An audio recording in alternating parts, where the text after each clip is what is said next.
Hello, welcome to Theologizing Life with me, Matt Tracy, and pastor extraordinaire, theologian, scholar, now published author, the one and only Oh, Anthony Cottrell. What's up? yeah. How's it Well, going? hello. There's a lot of adjectives you included there. Yeah, Pastor, scholar, extraordinaire. Probably a little too maestro. over. Hmm. No, a little over the top, a little over the top. But you know what? I'll take it, right? Yeah. Thank you. Such kind words, Professor Matt. Well, you might have noticed that Anthony is not doing the introduction today because Anthony is our special guest. What? Oh my goodness. Totally not ready for this. Didn't see that coming. Yeah, we totally, this is just a off random.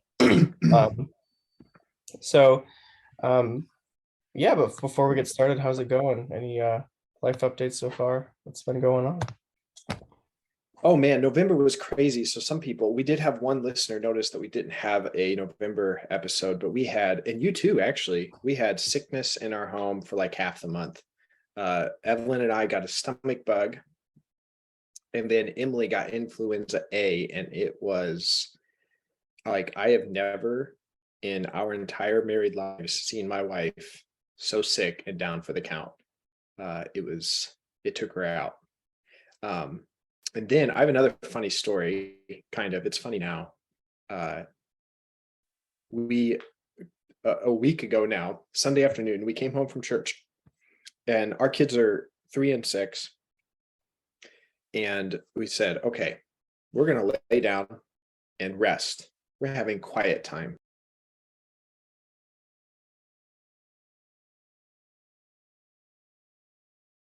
You guys don't have to take a nap, but you have to play quietly or color in the art room, or you could lay down. Like it would be good for you. You will enjoy it if you do it. Well, Titus comes, knocks on our door and says, and we're like, the door's closed and locked. We're like, nope, go away. He's like, well, I have something to tell you. Nope. He's like, well, it's kind of an emergency. Okay, what is it? He was really calm, so we really doubted the, you know, urgency factor. He's like, well, I think I should come in and tell you. Like, nope, say it through the door. He goes, well, Evelyn got the scissors and she's cutting her hair. Okay, we jump out of bed. Emily goes, and yeah, Evelyn, it wasn't like one like cut like her bangs or something. Like I've heard, like I did as a kid actually. She cut, she has a like a bob haircut, I guess now is what you call it. And she took a cut out of Titus's bangs, and so he got a haircut as well. So that was fun. That's kind of what November is like. How about you? Yeah, it's been about the same. Yeah, I mean, I haven't seen Evelyn's new haircut yet, but uh, as a dad, I can imagine having a blonde little girl. The hair is like one of the best parts, and so it must be kind of sad for you to. But it's a It funny. was Yeah, it was kind of sad. She's pulling off the haircut really well though. She's got just such a cute face and pretty eyes, and yeah. then her spunky attitude Oh, I'm is sure sort of she's it laying sort it. of works. Yeah, my November was sort of the same. Yeah, apologies for no episode and no warning you that there wasn't going to be an episode. It was just crazy. Um, I've been sick basically since yesterday, or since, sorry, I've been sick from the beginning of the month until yesterday, basically. Oh yeah, that makes sense So now. yeah, I've been sick for a whole day. It's crazy November. Crazy. Yesterday was December actually, so Yeah, so that's where my mind's at. And so just by teaching and finals, having a toddler who just like brings a new virus home every week from daycare, it's just like um yeah, not the easiest month, but Christmas is here, so this parenting is year the is best. arriving. Parenting is the best, hardest thing I've probably done Yeah, and am doing and will be doing for the rest of my life. exactly. Yeah. Um, well, another new update. We found out that we found out a while ago, but we just announced it at Thanksgiving was we're having another baby. Yay! Yeah. Gluttons for punishment. No, Yeah, I'm I just, know. no, just kidding. So That's it's exciting. Congratulations. I need to act like I am hearing it for the first, like, no way. I actually, you it was guys like kind of told October, I us think, earlier pretty on. sure I told you, but Yeah. Sworn um, to secrecy. so that's a new life development. Very exciting. It is exciting. Due in trying to not use the pronouns here because I don't know if Elisa wants to tell people the gender yet, but uh, he or she is due in June. So Oh, exciting. Baby Tracy. That's the way to stay gender neutral. Baby Tracy is due in June. we did the whole like blood test, like gender genetic testing thing, and so we got the gender like super early. Oh, that's pretty cool. Yeah. And you guys did find, like, you guys did open the envelope. We did. It All was right. it was the nurse was like because it's a very non-invasive now because they don't test amniotic fluid, they just test the blood. And so it's just like, why not?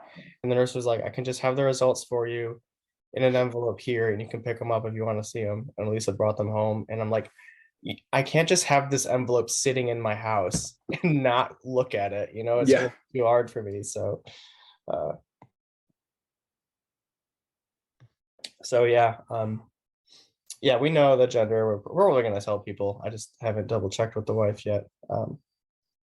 You know, That's our always good to do. nationally, you know, broadcasted podcast isn't going to be, she doesn't want to be the first, you know, first place to, Yeah, that's sorry like, guys. You won't have privileged for information. millions of listeners. So anyway, that was November for us. Crazy month, but we got through it. And now we're back and we have our uh, wonderful host, Anthony Cottrell, talking about his new book that he Yay. published. Super exciting. I know it's been a dream of Anthony since I met him, and probably before that. And so I'm just gonna take a little bit here and ask you some questions just about your book and kind of the story behind it and what you want your readers to take away from it. And at the end, we'll let you know where to buy it, so you can support Anthony and his efforts. Yeah, that'll So be fantastic. yeah. So first of all, I just want to know, tell us the story. Well, the title of your book, I'll let you share that. Mhm. If I haven't already. Tell us the title and kind of the story behind it. Like, why did you call it that? Why did you choose to Mhm. write it? Yeah. Who is it intended for? Yeah. Okay. So uh this might be a long answer that answers a couple other questions. I don't know. But so um it goes back to high school, actually. Back in the day, I had a MySpace account. Do you remember MySpace, Matt? Or were Oh you? yeah, Yeah. So yeah, of course.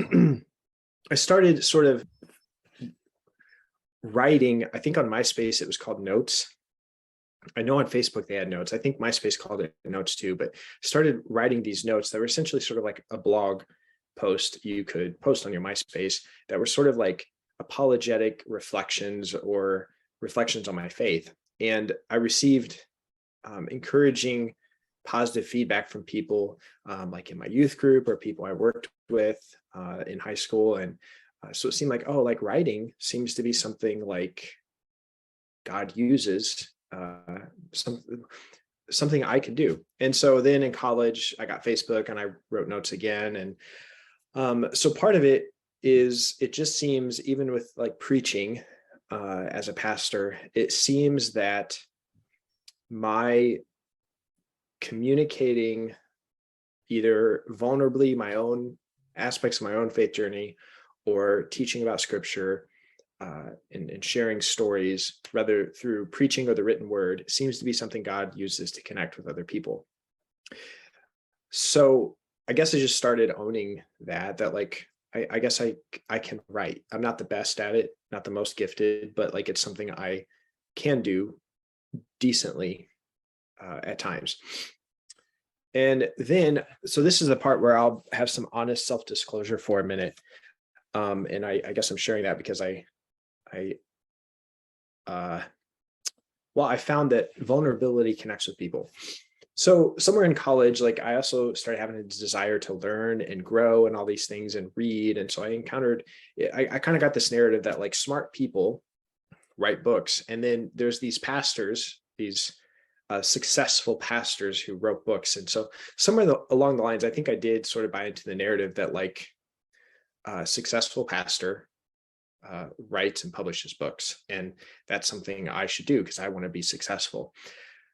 However, that said, I read a book by Eugene Peterson called The Pastor that really just brought in a healthier, more mature focus on what it means to be a successful pastor. And I realized that I don't want to write a book out of ego. I don't want it to be ego driven. And so the short answer is, I think there was a part or a season of this dream to write a book that was rooted in or motivated by ego-driven desires to be a successful pastor. I think now at this time of my life, I wrote a book for the reasons I said earlier, is that it seems that sometimes when I share things vulnerably and transparently and reflectively talk about God and scripture and life and all these things, that God uses the words that I write. And so I wrote the book in hopes that it would connect with people and perhaps encourage their own faith journeys. Yeah, that was the question, right? What inspired me to write it? Yeah. Oh, the title. So the title, it's called Acts of Defiance. That's a little bit where that title came. So I blogged for a while. I've preached sermons, and a long time ago, I started manuscripting sermons. And I started wanting to set out, like, it was a goal back in 2019 to write 4 chapters that year. It's like, okay, you know what? I'm just going to go for it. I'm just going to try to write a book, at least get a manuscript together or compile things. And I didn't have a lot of clear direction, but a long time ago, I read this book by Craig Groeschel called Confessions of a Pastor or something like that. And I found it really encouraging. Like, he was this pastor and he just shared these different things that were true of his own faith journey and how God transformed him through that. And so the very first chapter I wrote of this book, it's still titled this, is Sometimes I Want Revenge. So it started out as sort of this, like, well, maybe I'll just write these essays, kind of that sort of, or these chapters kind of shaped that way, of these different confessions I struggle with, because sometimes pastors I feel like are looked up to as having arrived or having like some sort of graduated spiritual experience or level. And so I thought, what if I just like share my own, like the human side of my own faith. And so the first chapter I wrote was Sometimes I Want Revenge. Like, sometimes people hurt me and I want to get even. Or not just even, like sometimes I want retribution. Like, I want to get even and then some. I want compensation. But then I was like, well, the Jesus way. So sometimes I want revenge. The counterpart of that is Jesus calls us to forgive. And in ministry, that's been a significant theme I've encountered, is that forgiveness. I can't really explain it exactly. It's just almost like the spiritual law of the soul, that when we harbor unforgiveness, it's like toxic to our own hearts. So anyways, I had this chapter about revenge, this chapter about forgiveness. And then I also did a sermon once on compassion. And the more I've spent time with Jesus and the Gospels, like, I started seeing this theme of like grace, compassion, forgiveness. And then, well, what's all of that motivated by? Well, self-giving love.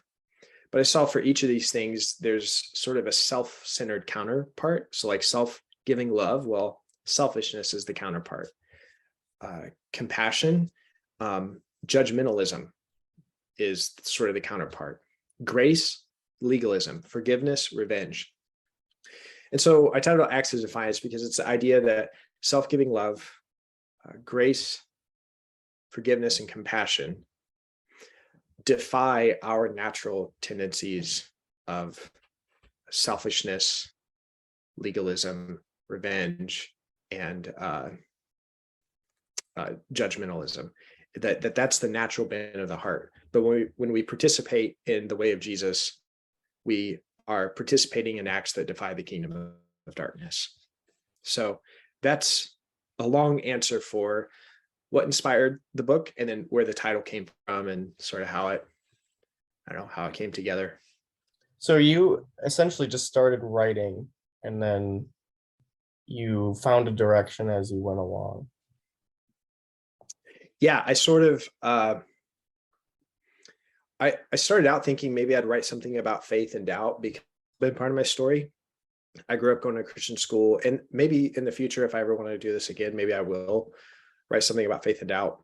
So I thought, well, maybe I'll share confessions about sometimes I want revenge. Sometimes I have doubts. Like, that's where I thought it was going. But then I sort of like discovered a very clear pattern. So that's how the chapters are structured. So there's one chapter on selfishness, in how that shows up in my life and in our lives, and how it's normal but destructive. And then the next chapter is on self-giving love, and then chapter on revenge and forgiveness. And that's, yeah, I sort of discovered this very clear outline, and so I started writing around.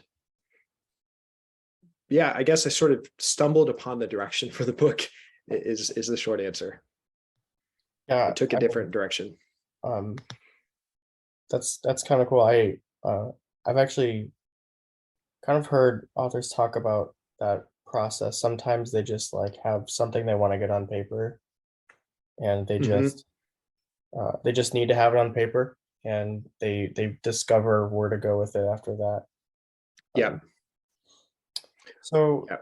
are there any like personal experiences or convictions or relationships that influenced your writing or your desire to write, Yeah, it's sort of like, other than me being an yeah. influential figure in your life? Of course. Matt inspired me. Yeah, His I do that. life, yeah, Matt inspires people.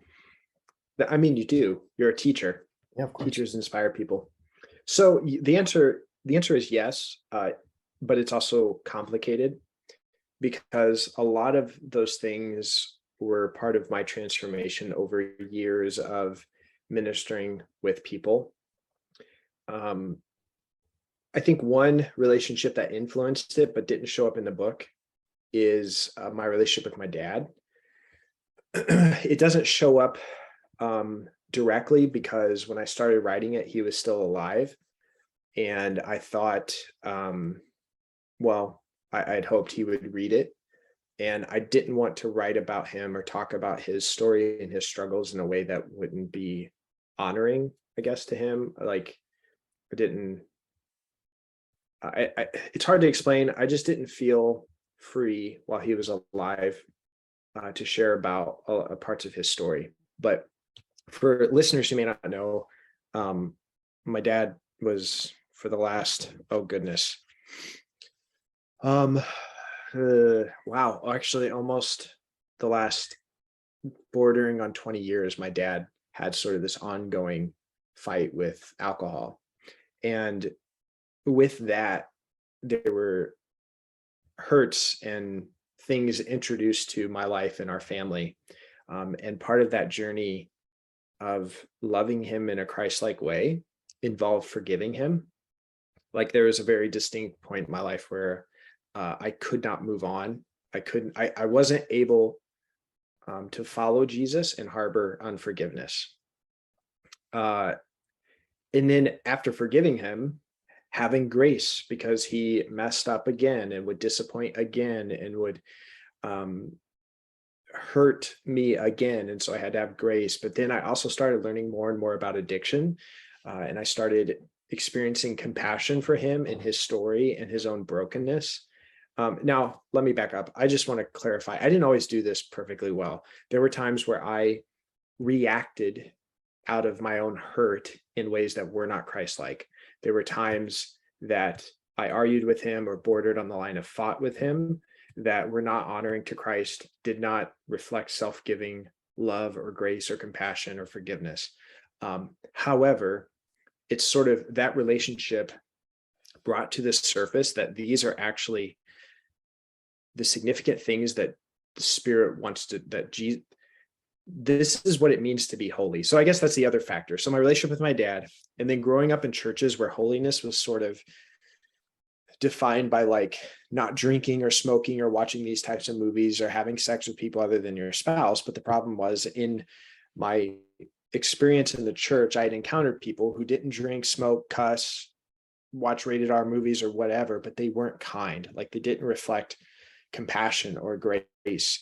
And so I started wrestling with that. And so that sort of experience in the church, coupled with my experience with my dad, I came to this place where I have a core conviction that what Jesus does in our lives through the Spirit, the primary work he wants to do is shape us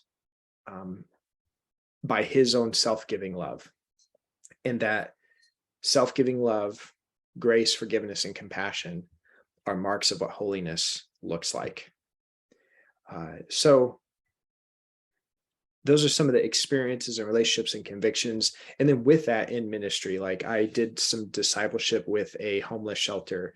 And there's a guy that I was partnered with, and his story, like he sort of reminded me of my dad. So essentially the messy people that I started seeing or feeling like these, that remind me of Zacchaeus the tax collector, or Levi the tax collector, or the Samaritan woman, or the woman caught in adultery. Like all these people that I was rubbing shoulders with reminded me, and their stories reminded me of the people that Jesus interacted with in the Gospels.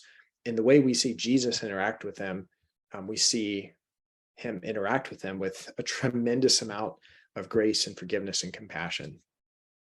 So I feel like I'm saying a lot. I think I answered your question. Those are some of the experiences and convictions and relationships that shaped my story, or shaped, in a sense, gave birth to parts of the book. But I don't talk directly about my dad in the book. Again, if I ever want to do this again, there might be another place for that. He, again, for listeners who don't know, he died earlier this year in April. So I feel a little more free to share the story in a way that still honors him, but is honest about the broken parts of it. So Yeah, absolutely. Yeah, to go back to one of the experiences you shared, just interacting with messy people, as you put it, and how that moves you to compassion and Christ-like love for them. I think it's, well, there's a quote that from the synopsis of your book. It says, "Compassion is an afterthought when human beings are reduced to political issues and talking points." And it just kind of made me think of that, where like if you're just talking about someone and not interacting with them, not actually seeing the human side of them, they're just a political enemy. They're just an ideological enemy. That's not Christ-like love. Like Christ, he, got his feet dirty, interacted with messy people, saw the humanity in people, and loved them intentionally. And so when you reduce someone with a different agenda than you do, or someone's a Democrat or Republican, so automatically you place them in this box where they can't get out of, instead of actually interacting with them and seeing them as a person, a whole person. That's that's not how Jesus would have us interact with people. Right. And we see that in the Gospels. So like people had, I talk about this in the book, but I watched a TED Talk called, what was the title? Something about a single story. It talks about the problem of having a single story for people. And the idea is that sometimes we reduce people to a single story. So what that looks like, or one way that looked when I was young. So I was taught that smoking was bad growing up. And Christians don't. So this is I was young, so a very simple linear way of thinking. Smoking is bad. Christians shouldn't do bad things. You can't be a Christian and smoke. Like, so I had the single narrative, the single story of people who smoke are not Christians. The problem was my dad smoked, and before the alcohol was an issue, he was involved in church and all this stuff. And so there's this cognitive dissonance because, well, it's my dad. It's different, you know? But another version of a single story is like, all immigrants are here to take our jobs and bringing drugs across the border. Like it's just we often can reduce people to a single story, but I've had time and time again where I had a single story of people who without a home, that they are homeless and poor because they've made bad decisions. This is America. Like if you work hard, pursue your dreams, this is a land of opportunity. Like they're just lazy. Then I hear a story of someone who's in a homeless shelter and they were a successful businessman and had a lot of money. But I don't remember exactly all the details. I could be mixing up different stories because this was years ago. But you hear things like, yeah, they were successful and then their wife like left them and took the children with them, and they just sunk into a place of really deep, dark depression and alcoholism, and they lost everything. And it's like, are their choices okay? Absolutely not. But do I know that I would do much better if something that drastic happened to my life? I would hope so. I would hope I would deal with it in healthy ways. But the thing is you begin to see when you enter into people's stories and they're not just talking points, you begin to see like it humanizes what they're going through. I remember having opinions about immigrants, but a lady, when I used to have hair, who cut my hair was Hispanic, and her husband was undocumented, and they were trying to go through the process. And I remember her telling me about, first of all, how complicated it was, how expensive it was, how they were trying to do the right thing, but how there's a very real danger of him being deported back to Mexico. She was, I think, born a citizen. I think she was born here.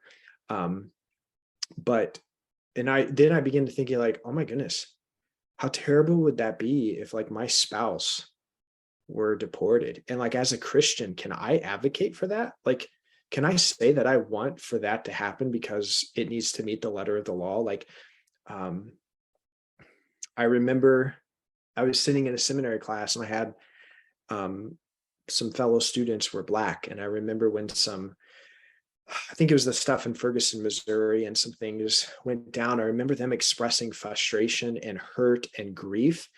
And I remember thinking like, well, dude ran from cops, or like he did something illegal, or like, you know, I just had a very single story of what happened. And it occurred to me, I can either dismiss the pain and grief and experience of my Black classmates who also love God and Jesus and arrogantly assume that my single story is right, or I can try to listen with humility.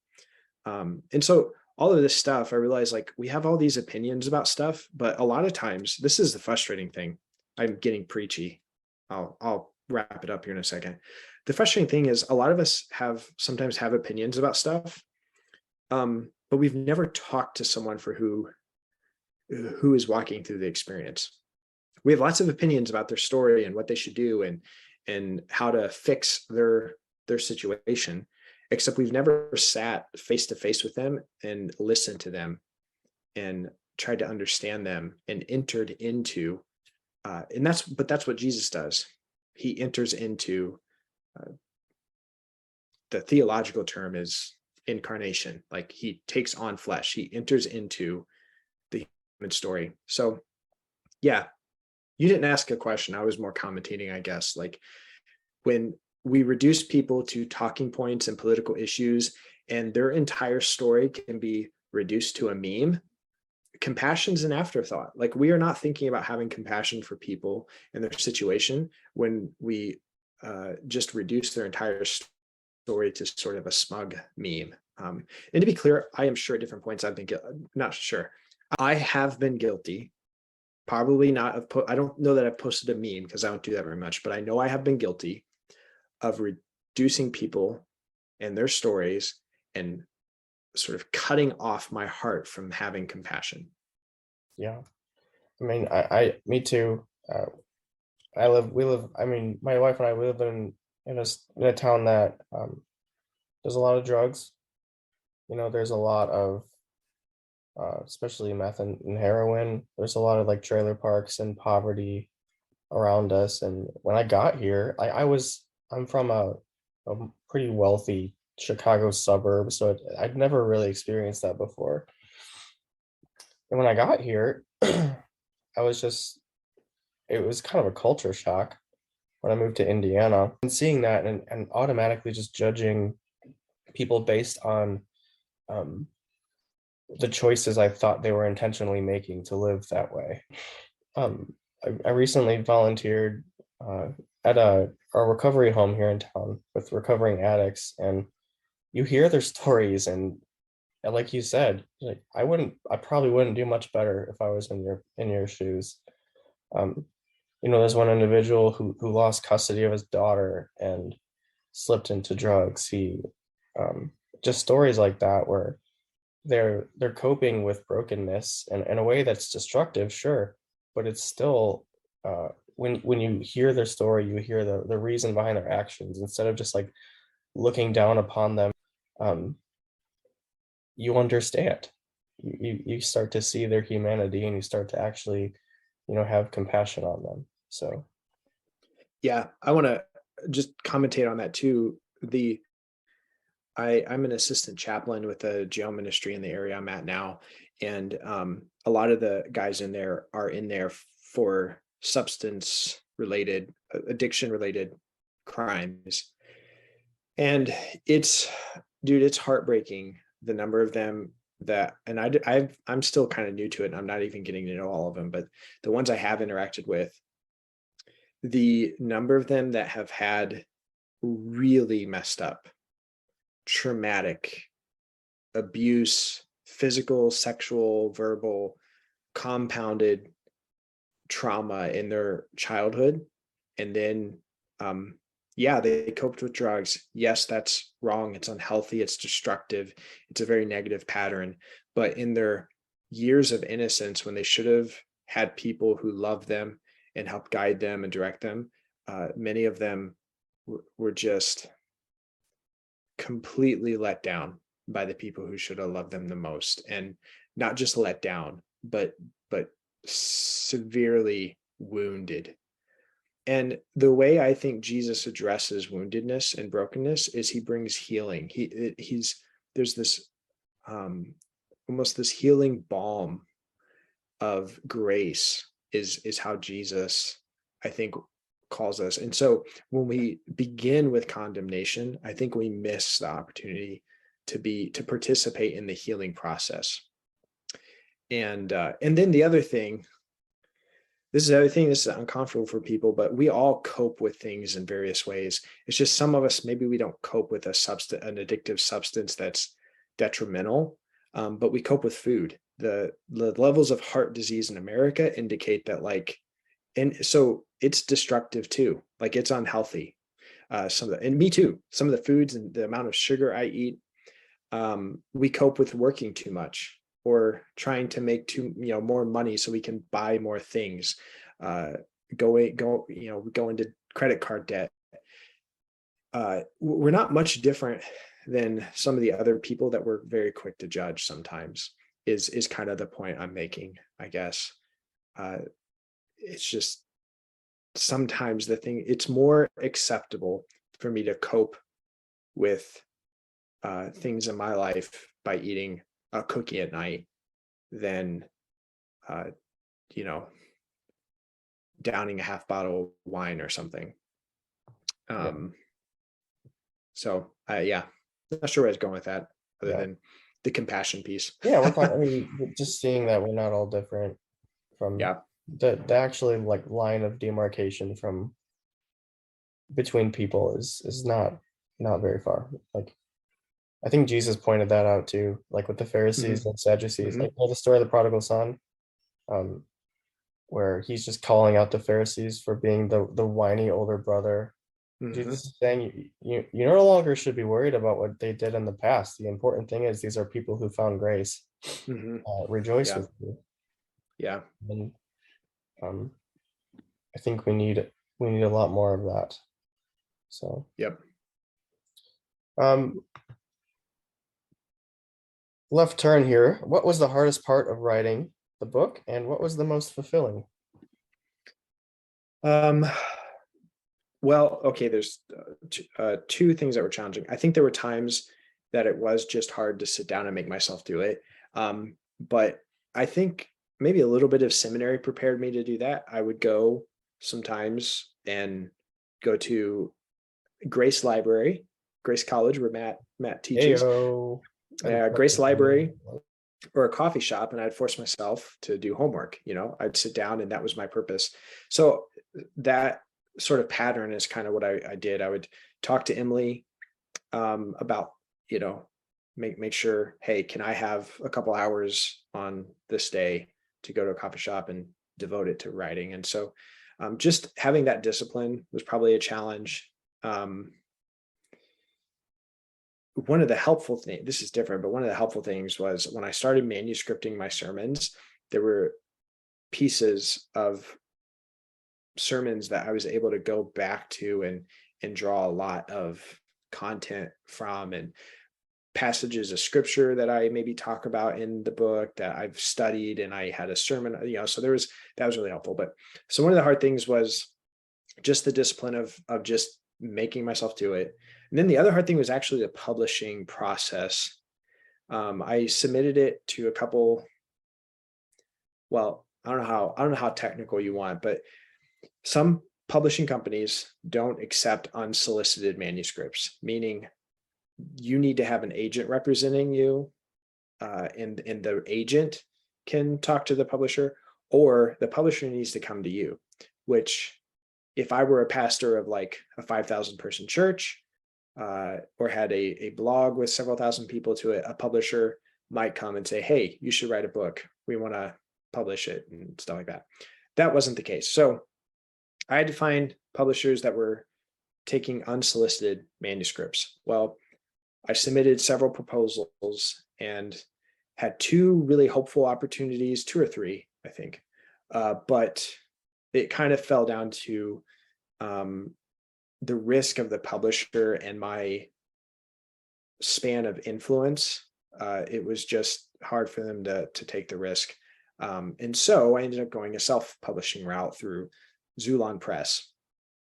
And there's a bit of like, essentially, I am carrying the financial risk. Like I put the financial investment into publishing. So that was hard. And then you asked what was most fulfilling. I think, in a sense, this is so simple, but sort of accomplishing a goal. So I'm in a place where like, I want people to read it. I want people to buy it. I would love to make back what I invested in it. I'm not looking to make a ton more. But even if only my family and closest friends and our faithful podcast listeners buy the book and read it, there's still a pretty fulfilling sense of like, I completed a goal I set out to do. Like I wanted to write a manuscript, publish it. And at the end of the day, even if no one buys it, I did it. And that's kind of fulfilling. Yeah. Um, It's definitely yeah. a point of pride. It's a accomplishment that not a lot of people can say they've done. So Yeah. congratulations. So that was fulfilling. Yeah. Yeah, the whole technical side with publishers is tricky because essentially they're just looking to make their money, and Mhm. if Yep. so they need someone with a global influence. Basically, they can be assured they'll sell copies. Yeah. But there's always the self-publishing route as well, and hopefully we'll help you get the word out so people can Yeah. check it out. Yep. Speaking of that, where can we purchase the book, or where can we learn more about it if we're curious? Yeah. So there's actually a couple of places. The simplest would be to go to, I have a website. It's kind of new. I used to have a WordPress blog. It's still active, but I have a new website. It's Cottrell.com. So Cottrell. Anthony M as in Matt Cottrell. Except Matt is not my middle name. It's Miles. Miles is his It middle is. name. It is anthonymcottrell.com.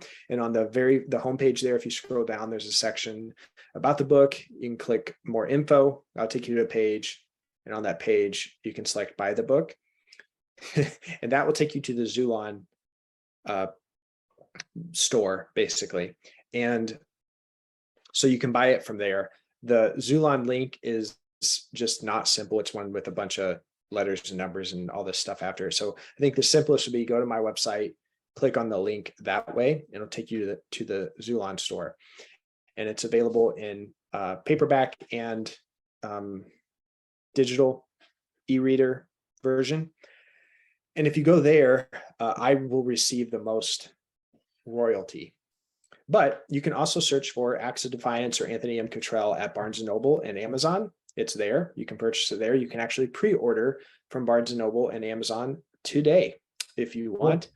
But they take quite a bit more of a chunk, Barnes & Noble and Amazon, they take a bigger slice of the pie. So I am encouraging family and friends to directly get it from Zulon. Absolutely. So yeah, we'll make sure to check that out and support you. Oh, the actual date it comes out is December 11th, right? Yes. So That's this podcast will Sunday. come out on the 7th, so you'll have 4 days before you can enjoy. But so, side note, as you were spelling your last name for your website, you spelled it with 2 T's and 2 L's, and I met you what 5 years ago, something like that, and I spelled your name wrong in my phone. It only has 1 T and 1 L, and it's still spelled that way. That's funny. So I just thought we were good friends, Matt. It's still spelled wrong on my phone. So that's hilarious. Yeah. But yeah, thanks for giving us a glimpse of the book. I'm looking forward to reading it. I'm sure many other people are as well. And I'll post the link to your website and the book link as well in the show notes. So sounds good. I will very much appreciate it. What I would encourage, I'll just encourage people to do, this will help. And I do want to be clear. Do it if you genuinely think it's helpful. If you read this book and it encouraged you or challenged you, or you felt even spiritually that it encouraged you to maybe release and forgive someone, or it helped you start seeing people through a lens of grace and compassion, or just some paradigms were challenged and it was helpful, recommend it to a friend or friends or family. A cool thing too, if you want, I don't ever like to coerce, or even I don't like to ask people to do things, but one thing you could do if you were willing is if you order it and you get a copy, or I guess even if you have an e-reader, take a selfie or something with it and maybe post on your social medias and platforms. The more people besides me that are sharing about it, the more traffic and all that stuff it will get. But yeah, yeah, absolutely. Don't worry, we'll sell you some copies. All right. No, it's not all about selling copies. I know it's not something that you've been passionate about, and you did it, and we're all happy for you. So the reason I took the self-publishing risk is one, there is a goal, but the other part is I'm just sort of in a place of all right, you know what, God, if you want to use this, I'm not trying to sound super humble. I've tried to reduce the ego thing, but I'm still human. So there's part of me, but I'm trying to deny myself, I guess, or whatever, suffocate the ego part and just say, God, if you want to use this and it's something that will encourage, bless, challenge, help people, you can use it. And I'm going to do my part. And I've of writing it, but then I also took the step of I'll do my part even in the publishing process. And at this point, it's on one hand, I care. You know, on one hand, I'm still human and I care if people buy it and read it. On the other hand, I've done my part. And if it helps people, encourages people, inspires people, great. If not, okay. Yeah, absolutely. Well, you sold at least one copy.